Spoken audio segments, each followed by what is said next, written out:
तर दोस्त हा आहे आपला सेकंड मिनी ब्लॉग. तर दोस्त पोरं खेळत होते क्रिकेट. तर मग मी पण गेलो त्यांसोबत क्रिकेट खेळायला. तो गडी लयच बेकार मारत होता. गाडीने काय बॉलच हारून टाकला. मग मी पण आलो फाट्यावर. फाट्यावर तर लय ट्रॅफिक होतं. तरी आम्ही आलो कसं तरी. गाडी फार थांबली होती. बघा चौकात पण नुसतं ट्रॅफिक होतं. निघलो नाशिक रोडला. आपल्याला जायचं तर राय परफॉर्मन्स अळेफाटा. तिथं गेलो. तिथं आपल्या मित्राला बुट्टे घ्यायचे होते. तर आपण आलो रायबामध्ये. हा मित्र तर आपल्याला दाखवत होता 101 बुट. रायबा म्हणजे क्वालिटी माल असते कधी पण काय आपल्या गाडीला मी बुटं आवडले नाही. तर निघालो वापस घराच्या दिशेने. गाड्याला घ्यायचे होते बुटं पण बुटं भेटले नाही. तर मित्र म्हणला 2 दिवसांनी स्टॉक येणार आहे. तर वापस येऊ आपण घ्यायला. हेच कॉन्टेंट पुन्हा एकदा.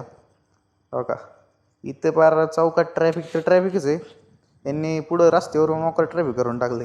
हे सगळे पुण्यावाले नगरवाले लोक इथूनच जात राहतात म्हणून फार ट्रॅफिक होऊन जाते. आपला अळीफाटा. तर मित्रांनो आता मी चाललो घराच्या दिशेने. आपला ब्लॉग आवडला असेल लाईक करा फॉलो करा चला.